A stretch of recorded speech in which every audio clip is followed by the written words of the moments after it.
Hi friends, welcome to Jaya's garden. சரி, வந்துட்டோம். பாருங்க, குப்பைக்கீரை நிறைய கீரைங்க பாருங்களேன். அப்பப்பா எனக்கு ஐயோன்னு இருக்குது. அங்கே பாருங்கள், இந்த சாரணக்கீரை தொல்லை தாங்க தாங்க முடிய மாட்டேங்குது. நிறைச்சிட்றாங்க. அப்புறம் எப்படி மற்றவங்க வளருவாங்க? மற்றவங்கள டிஸ்டர்ப் பண்ணிடுறாங்க. ஸோ நான் பறிச்சிட்டு உங்ககிட்ட காமிக்கவா இன்றைக்கி எவ்வளோ கீரை பறிக்கிறேன். நாளைக்கு இது வேறு வழியே இல்லை, பல கீரை கடைசல் தாங்க. ஒரு வழியாக பறிச்சாச்சு. இது பருப்பு கீரை இவ்வளோ காணும்.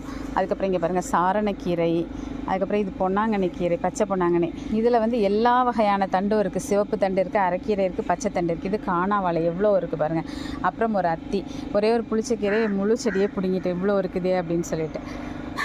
ஓகே ஃப்ரெண்ட்ஸ், நீங்களும் இந்த மாதிரி வேறு வழியே இல்லாமல் ஒரு கடைசல், பழகீரை கடைசல் அடிக்கடி செய்ய அப்படியே போட்டு விரவி சாப்பிட்டு ஒரு அப்பளம் வச்சு சாப்பிட்டோன்னா அருமையாக இருக்குது. அப்படி இல்லைன்னா ஒரு உருளைக்கிழங்கு பொரியல் செமையாக இருக்குதுங்க. ட்ரை பண்ணி பாருங்கள்.